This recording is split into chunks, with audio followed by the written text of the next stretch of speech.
સસલું. કઈ વાર્તા છે? ચતુર સસલું.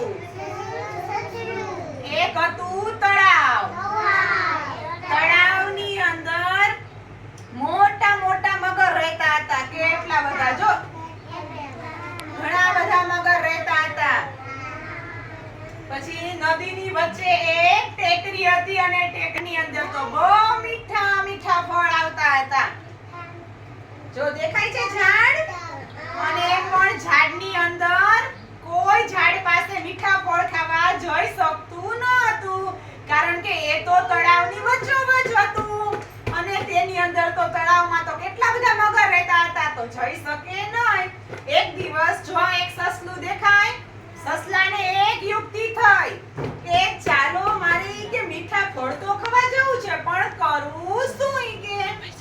પછી એને એક યુક્તિ વિચારી અને બોલાવાય, એ મગરભાઈ જો આ ચિત્રમાં ઈ કે અહીંયા આવો આવો ઈ કે આપણે જંગલના રાજા સિંહભાઈએ જમણવાર ગોઠવ્યો છે ઈ કે.